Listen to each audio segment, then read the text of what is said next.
tomorrow night, and into Thursday. Some areas could see more than 2 inches of rain, pretty heavy and fast, which could cause some flash floods. Jack Heath, J-Dog on the boards. Welcome to Tuesday morning. We have a nice start, some sun out there. Enjoy it while it lasts today. Start off cloudy and might have some showers this afternoon, but really the next few days wet, and then we get back to hopefully some better stuff for the weekend. We have a full show for you on our network of really good AM and FM news talk stations, including additional FM signals up into Portland, or signal into Portland, Maine, 98.7 FM HD2, 98.1 FM, and in another Lakes region FM for you at 98.3 FM HD2. We're coming to you live on YouTube if you want to watch some video on the first hour of the show at the Pulse of an H. And our poll question, before we get to that, worldwide, hey Google, hey Alexa, play the Pulse of an H. Our poll question up on X at the Pulse of an H this morning, J-Dog, has to do with, should New Hampshire law enforcement end ICE partnerships?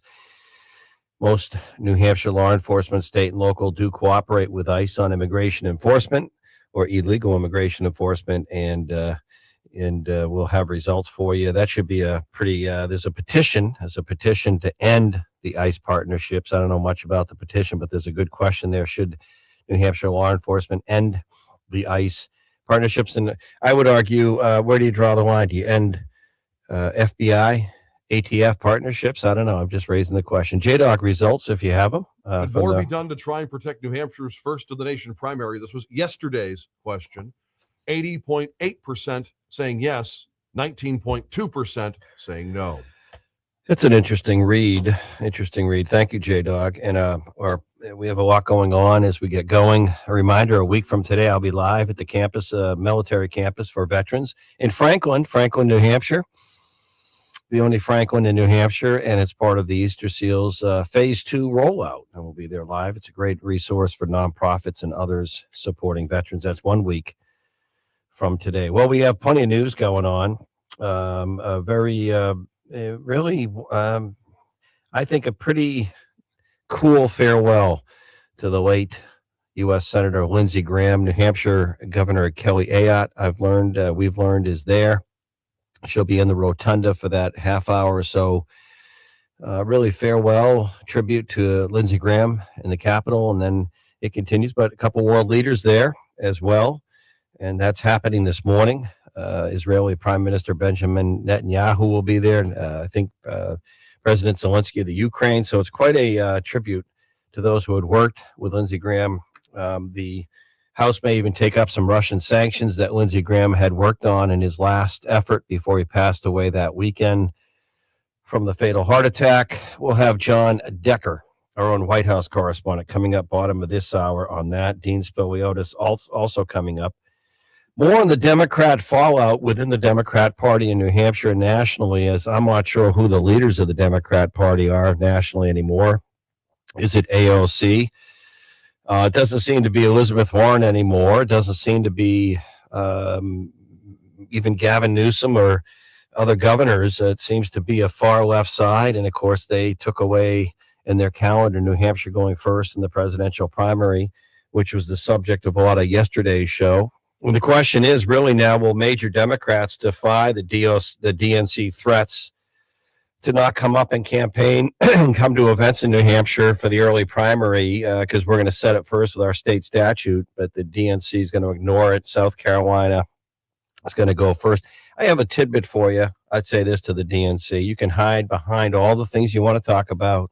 What state is more this? What state is more that? In 2024, I did some homework. You ready for this one? This is eye-opening. Democrats here should use this when they talk about this. In 2024, we had an unauthorized presidential primary because Joe Biden in the White House had started then to not put New Hampshire first. So South Carolina in the Democrats' national calendar went ahead of New Hampshire. But New Hampshire went first. And listen to this. It's a very simple thing to remember. In the unauthorized first in the nation presidential primary for Democrats in New Hampshire, because it was sort of an unsanctioned primary by the national Democrats. They wanted to screw over, ignore New Hampshire. 124,000 votes, votes were cast in that Democrat primary. 124,000 votes were cast in an unauthorized primary they weren't even having here. What does that tell you in a state of 1.3 million people about New Hampshire's participation? That's unbelievable. 124,000 in a primary that didn't matter. 124,000 still exercised their right to vote. South Carolina, a state of 5.6 million, about the same number of Democrats voted in South Carolina as in New Hampshire in the sanctioned primary. 130,000 Democrats, not even 4% of the state registered voters. 130,000, and Biden won that because it was like a rigged primary. The same basic number of New Hampshire, and New Hampshire's was unauthorized, and we have a lot fewer people living here. What does that tell you about New Hampshire's seriousness on elections and participation? About the same number voted in South Carolina as New Hampshire, and one was unauthorized and one was authorized. So there you have it. So I'm going to just have some fun here for a moment because I have to learn.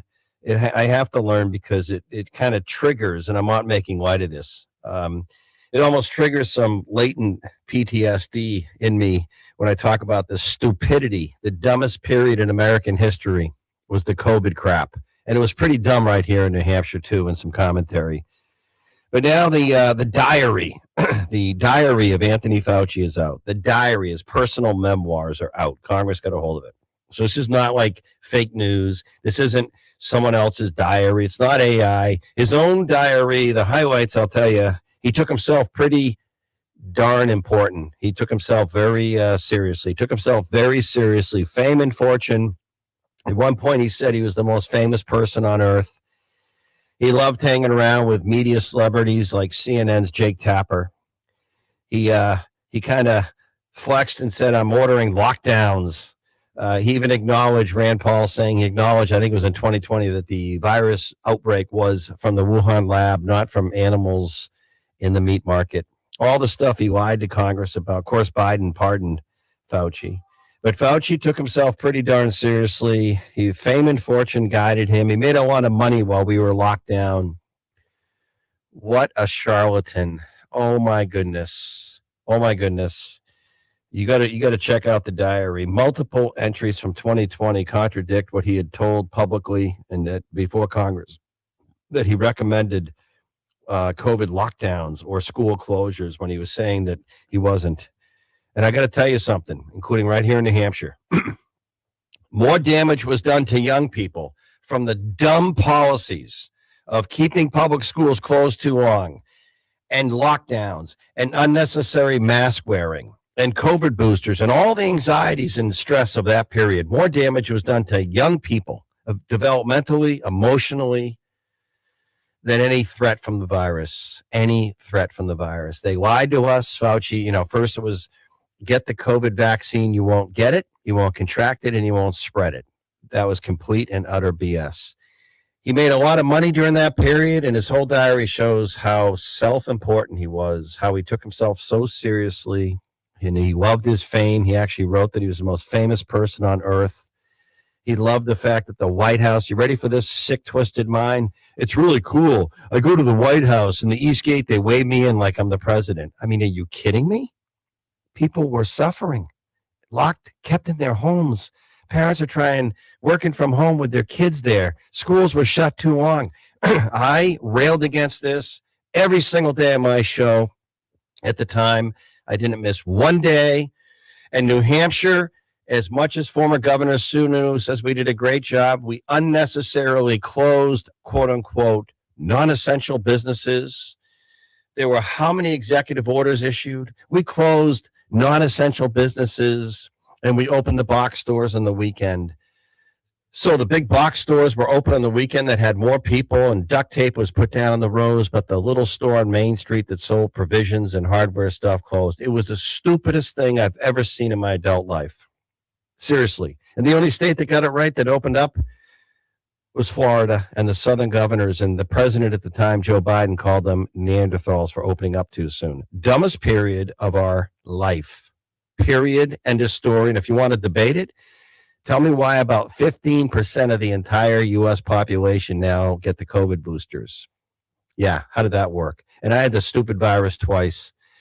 Fauci, Anthony Fauci, all about him. Oh, my goodness. He got famous and rich while you were locked down, and there was duct tape and Hannaford and grocery stores with one-way aisles telling you where to go. I remember the height of the craziness. I was walking on Lincoln Ave in Portsmouth, New Hampshire, down a spring day, beautiful day, walking in the afternoon on one side of the street, and across the way on a sidewalk, I just felt bad for people.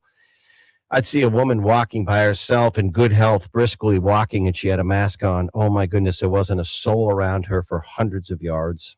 I don't know if she was afraid of the birds or what. And then I'd see people driving around with masks on by themselves in the car. I mean, people were scared to death. And Fauci was writing about his fame and fortune. This was disgusting. And this is a real manuscript and diary. Why does it matter? Because it affected our lives. And young people were kept at home. Public schools should have reopened. And he was telling the public one thing and doing another, caving to the teacher unions to keep the schools closed while teachers and students and parents were begging to reopen right here in New Hampshire. And the worst of it all, we laid down like sheep in a live free or die state and gave up so many of our freedoms and just did what we were told. Now I understand there was fear, and you could say it was a pandemic, and it was the first thing, it was like the first thing in our lifetimes like this. But I got to tell you, it was dumb. And I'll never forget Southern New Hampshire University preparing all these beds because the hospitals in Manchester were going to be flooded with COVID patients. Flooded. They had hundreds and a couple thousand beds over there. Not one was ever used. Thankfully, by the way. Thankfully. And I had the virus twice. Some commentary, 603-228-2080. So we come back. Dean Spogliota, Southern New Hampshire University, on deck next. The morning information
Granite Staters get their news and information. This is the Pulse of New Hampshire. This is Good Morning New Hampshire with Jack Heath on the Pulse of New Hampshire. All right, we are back on a pretty good start to our Tuesday, but weather's going to change quite a bit this afternoon and the next 2 days. Some areas are kind of in a flash quicker, going to see upwards of maybe more than 2 inches of rain. Could see some flash flooding depending where you are.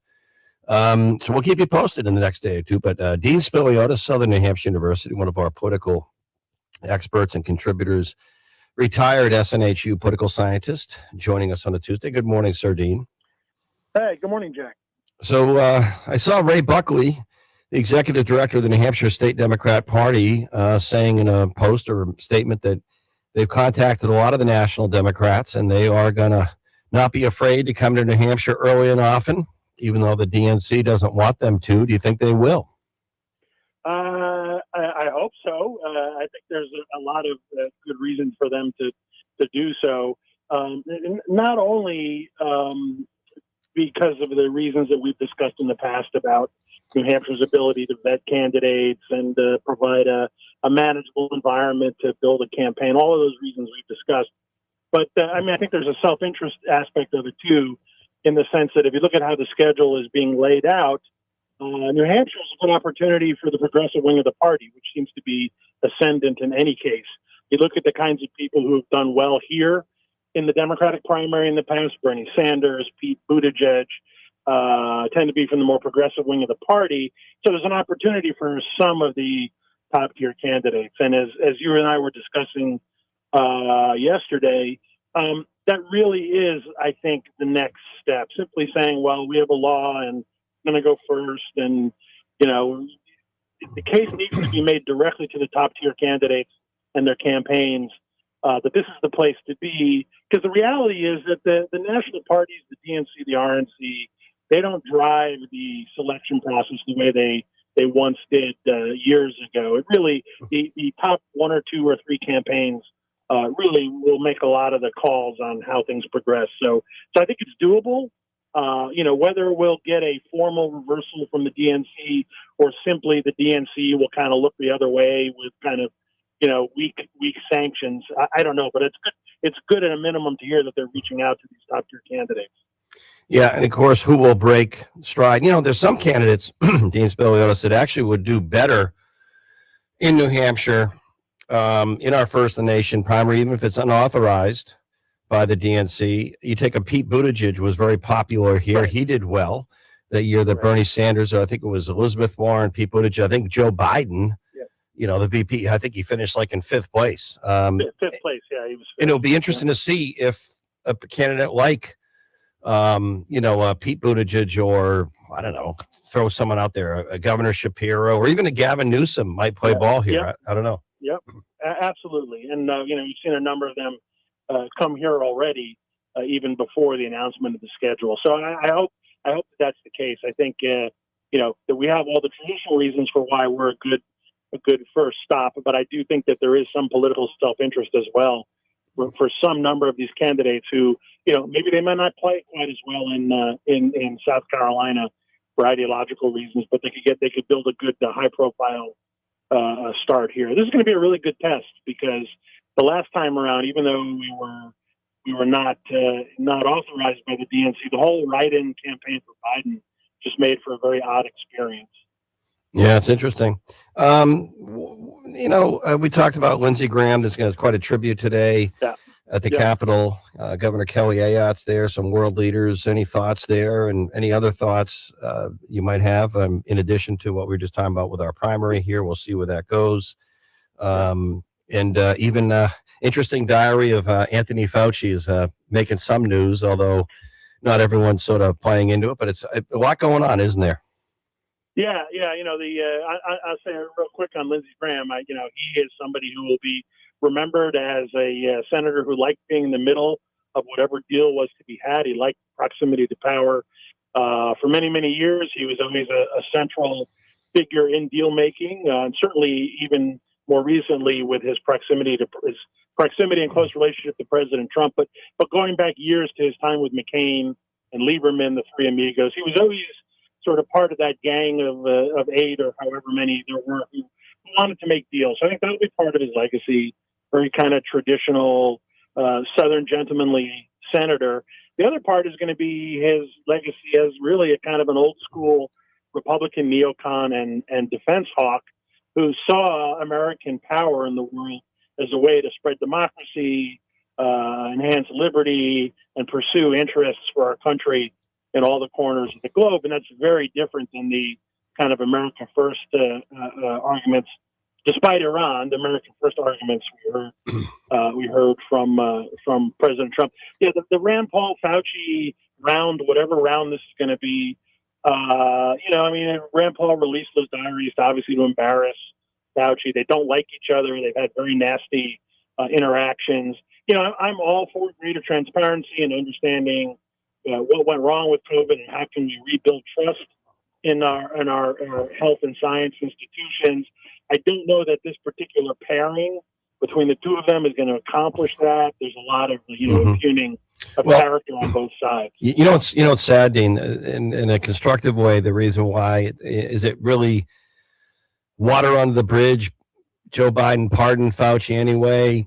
But, it is good to kind of understand what really happened. But the funny thing about politics today, in fact, it's not funny, it's sort of sad, is if you are of the school that you bought everything and believed everything the CDC was telling you, both vaccines, including Johnson & Johnson, Moderna, Pfizer, stay at home, all the stuff, even right here in New Hampshire. And you thought Rand Paul was over the top grilling Fauci, right in the coming out of the COVID stuff about the Wuhan lab. And if you felt Fauci was crazy and out to lunch and you liked Fauci, I'm talking Paul, out to lunch and crazy, and you like Fauci, and it's like your political views during COVID determine how you looked at the whole thing, which is kind of sad. Instead of just saying, hey, wait a minute, should kids be back in public school? You were a teacher then, you know how it was. Absolutely. But if you kind of were, I hate to say it, it was divided down the middle again, divisive. If you believed over here, you believed Fauci in the city, you thought Paul was the bad guy. And then other people thought Paul was correct more than not. I think he was. I think history is showing that. But it doesn't matter today. People still are not going to like Rand Paul if they didn't like him then. You know what I'm saying? Yeah, I spent a year and a half teaching over Zoom from my kitchen, and then another semester lecturing through a mask, which hopefully I'll never have to do. Well, I retired, so I won't have to do it again, but that was brutal lecturing, doing a large lecture wearing a mask. I think you're right. I think that we can't really have sort of transparency and disagreements over policy anymore. It's all kind of tinged with this sort of political toxicity and everybody impugning everybody else's motives. So rather than just understanding why things did or did not happen as they did, there's all this other stuff about, motive and what we were really up to and was it criminal or not. And so it just makes it very difficult. It really is like, pulling teeth, proverbially, trying to make any progress on this kind of stuff now, whichever side of that dyad you were on. Yeah, interesting. All right, Dean, I appreciate it. I hope you're having a good start to your Tuesday, and we'll catch you real soon. Dean Spiliotis, thank you. Thanks, Jack. The, tribute stuff at the Capitol, the rotunda, some really, fitting tribute to the late U.S. Senator Lindsey Graham in the Senate, where he spent so much of his life. I still remind people, regardless of politics, I think it's striking that I read an article that Lindsey Graham, when he passed away, was not a very wealthy person, financially speaking, and really prided himself in real public service, like old school public service. And after all those years in the Senate and all the access to cushy fundraisers and, even insider trading they can kind of marginally take advantage of in the Senate after a hearing, even though they say they can't, and all the wealth that these powerful Washington incumbents acquire. He was, according to reports, worth $1.4 million after all that. Now, that's more than most people have. That's not what I'm saying. But that's not $500 million that Nancy Pelosi is leaving with, is it? All right, when we come back, our own White House correspondent talking about the tribute to Lindsey Graham. Governor Kelly Ayotte is in Washington. She's at this ceremony or memorial or service, if you want to call it that, and according to her staff yesterday, as well are a couple world leaders. John Decker on deck next. News,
Pulse of New Hampshire. All right, we're back, and before the rain comes in, as they say, not a bad start to the Tuesday, but tomorrow expect some maybe flash flood, depending on where that typically will happen with a lot of rain tomorrow and Thursday.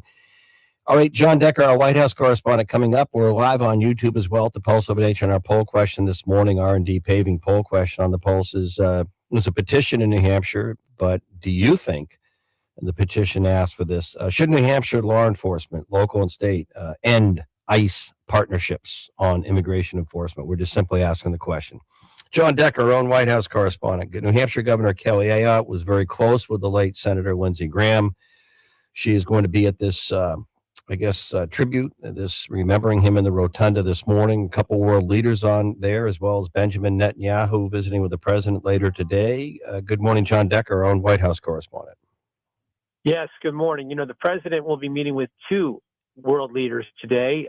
His meeting this morning with both Ukrainian President Volodymyr Zelensky. That meeting is happening momentarily in the Oval Office. Right now, it's closed to the White House press pool.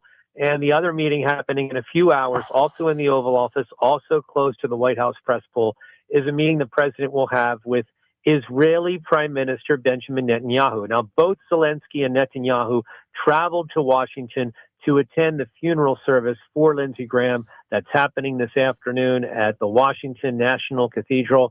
Lindsey Graham was a huge supporter of both Ukraine and its fight against Russia, and was a stalwart supporter of Israel during the course of his time as a U.S. Senator. And John, the interesting discussion, I imagine, with the Israeli prime minister, because the relationship is probably overall solid, but you can tell the president of the United States has been frustrated with Israel's continued back and forth with Hezbollah, trying to get something brokered with the Iranian powers to be. But the real question is, things are a little bit quieter right now, but the president has been flexing, saying, hey, we can take out their bridges and their power plants in a day or two. Don't want to do that if I don't have to. Any indicators of what the White House really wants to do here?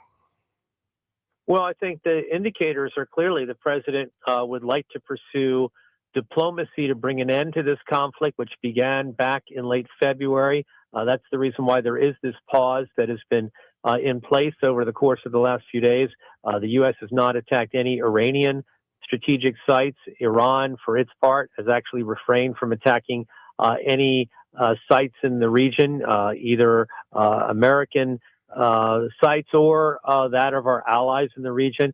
So that's a good thing. In the meantime, you have Iran meeting with a mediator, a negotiator from Oman, and the focus of that meeting, which began over the weekend, continued yesterday, and has gone on through today, is to focus on reopening and making clear that the Strait of Hormuz should remain open in perpetuity. It should not be an issue as it relates to the conflict in Iran.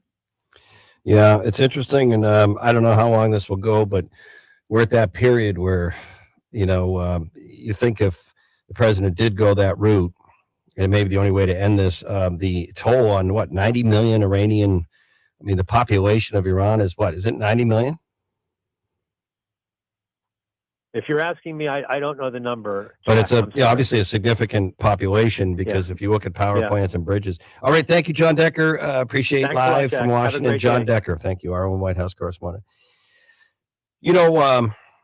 I want to repeat a number I gave earlier when I was talking about the national Democrats, who's ever running the show or the party now, because I honestly don't know the answer. I'm not sure if anyone does right now. But them wanting to sort of make New Hampshire's first in the nation presidential primary going into 2028, unauthorized and not on their calendar, and start in South Carolina again like they did in 2024. So I looked at the numbers. Look at the numbers of how many Democrats voted in the authorized South Carolina primary in 2024, in which Joe Biden won that primary and screwed over New Hampshire. Look how many voters in South Carolina voted in a state of 5.6 million people. About 130,000 Democrat votes in that primary. Just 130,000, only 4% of registered voters in South Carolina. Contrast that in 2024 with the unauthorized write-in ballot, unauthorized write-in presidential primary in New Hampshire with 1.3 million people, just under 130,000 votes cast Democrat in the primary in New Hampshire, and that was unauthorized versus authorized. Almost the same number of votes in little old New Hampshire. So take that one to your DNC bank. Also here in the DNC is not raised much money, and having a hard time doing that. So we'll see where all this goes. I'm not sure. Also on the news is, he's back in the news, fame and fortune, Anthony Fauci. Talking about all the COVID stuff, I do think it's germane or relevant. We just had Dean Spiliotis, retired Southern New Hampshire University professor, political science professor, talking about how he taught for a year and a half from his kitchen Zoom classes because of the shutdowns and lockdowns of schools. If you look, how many executive orders did Governor Sununu make during the COVID time in New Hampshire? If you look at that, and I don't remember the exact number, but I remembered it was like an unprecedented number of executive orders during the COVID-19 stuff. Now, you could say some of those were essential, but I don't have a number. For some reason, 160 sticks in my head, but I never missed a show during that period. I did my show every morning, never missed a show.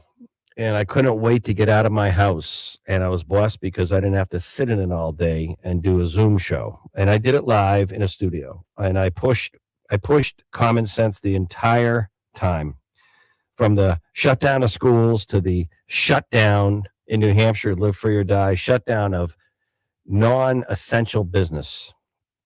And I don't know how we decided what was essential. This is how counterintuitive it was to me. We closed little stores on Main Street that had very little foot traffic, and people would stay 6 feet apart anyway in most New Hampshire towns out of respect, whether there was a virus or not. We shut down stores that had food, provisions, and coffee and hardware stuff, but we opened the big box stores. They were open. I'm like, Lowe's, Home Depot, no disrespect to them, Target, Walmart, the big stores with more people were open. And the little stores on Main Street we closed. Restaurants. And I forgot about all the PPP, the money, the funny money that was thrown at any business that was impacted, supposedly. You wonder how much fraud there was there. I'm guessing 30-40% minimum. Then you look at the mixed messages on everything from vaccines to mask from Anthony Fauci. And we were actually lied to and said, get the vaccine, you won't get the virus, and you won't spread it. Oh, my goodness. What BS. But the worst part, and I said this at the time, the worst part of the whole thing, and why it does matter, is not that the virus came from the Wuhan lab. Of course it did. Our own intelligence community have verified that. If you don't know that, you don't believe that, well, good for you. That it came from a bat in a meat market in China. But no, engineered virus. But the schools here in New Hampshire, the public schools were shut and closed too long. And it really hurt kids. And it was apparent to everyone, including myself. I remember with JDoc saying, JDoc, how do we find out why Nashua and Concord and Manchester schools are not reopened? Who's the superintendent making these decisions? Who's driving this?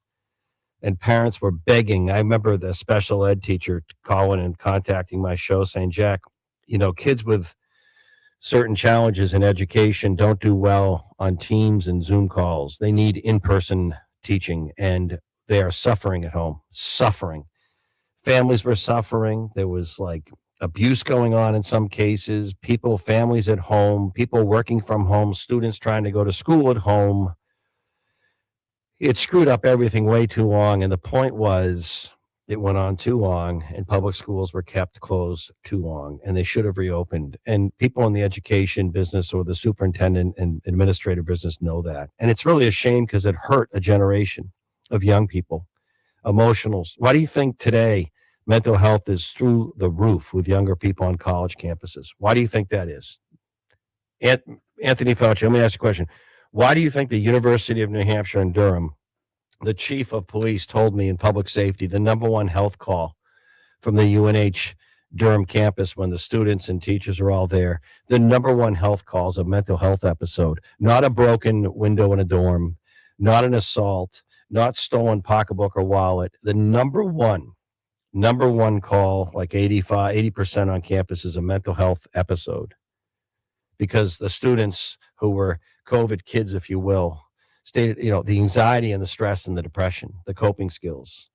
We rob kids of a sporting season, and you only get a couple when you're in high school. We took that away. The in-school experience, unnecessarily schools stayed closed too long, and someone should have been held accountable because the damage done was profound. And someone should come forward and put your political sword away and say, it's not about if Rand Paul was right or Fauci. The point is, it was just dumb and wrong. And someone should apologize to these kids. They really should. And that's why this stuff matters. The freedoms that we laid down during that period in a live free or die state were profound. Former Governor Sununu may have thought he was doing everything right, but we stayed closed too long. We bought into the BS. And I'll never forget, because I went down there to visit my brother-in-law and sister-in-law to get the heck out of Dodge. I'll never forget Florida. Never forget it. Getting off the plane and going to a place, a bar, sports bar, waiting for our relatives to meet us. We had to rent a car, and I go into the restaurant. I'm wearing like a bandana still from the flight of New Hampshire with a mask on, and the bartender says, why don't you go out on the deck, take that stupid thing off, get some air. We're open down here. We're open for business. We're open for schools. And I'll never forget Ron DeSantis, the governor of Florida. And he had been on my show talking about this. He did his own research and homework, and they opened up ahead of any other state. And President Biden at the time called DeSantis, quote unquote, a Neanderthal for opening up so soon. And the Florida governor was spot on, right on the money. And they opened, and the kids down there are probably doing a lot better. Hey, Google, hey, Alexa, some commentary. The Pulse of an Age. Federal Reserve meeting today, unlikely to change the rates. Doug Tengden, World Market Advisors, on deck next. 107.7.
You're listening to Good Morning New Hampshire with Jack Heath on the Pulse of New Hampshire.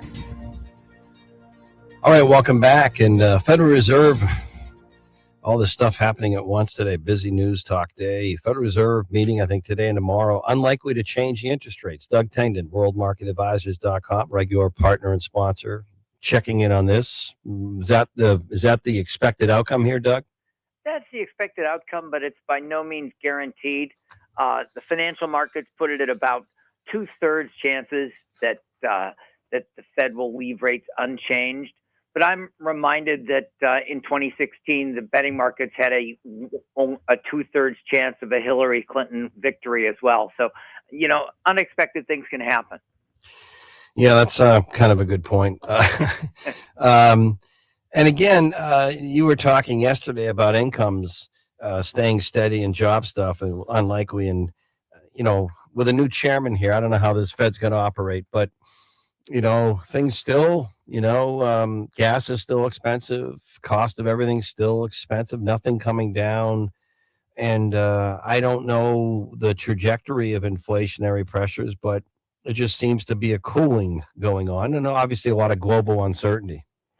Yeah, a lot of the members of the Fed have come out and said they are concerned about core inflation. There's at least I can count at least 4 members of the Fed that have made hawkish comments, notably Michelle Bowman and Beth Hammock. The chair, on the other hand, he's non-committal, and there are a couple of doves out there. Michael Barr has been dovish in the past. Neil Kashkari has historically been more dovish, but he's also said things. We can't ignore core inflation. Having said that, the latest inflation numbers were quite good, and there have been some weak numbers in personal income over the last year, and it really hasn't moved relative to inflation at all.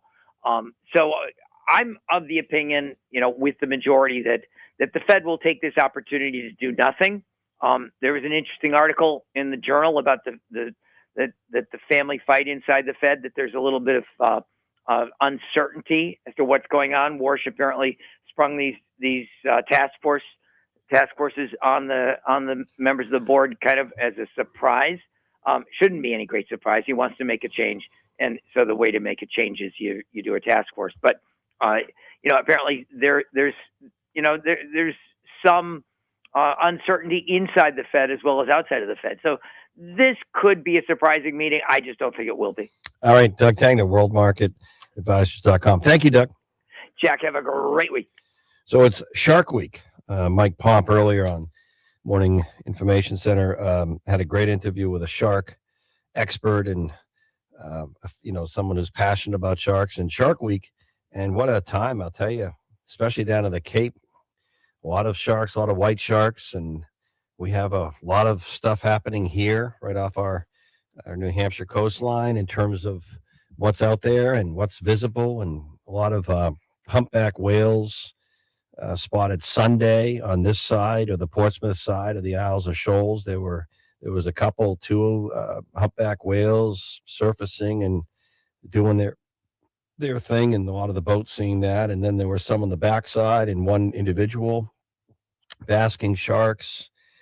And of course, don't kid yourself, there are all kinds of sharks out there and a lot of stuff. But Shark Week, if you're into that, and some of the stuff in particular, like Chatham, down in the Chatham Fish Pier and down in the Chatham, Mass, some of the boats coming in, the work boats, the lobster boats have to, you see the sharks in the harbor there just swimming around like they're down in the Bahamas somewhere. I don't know.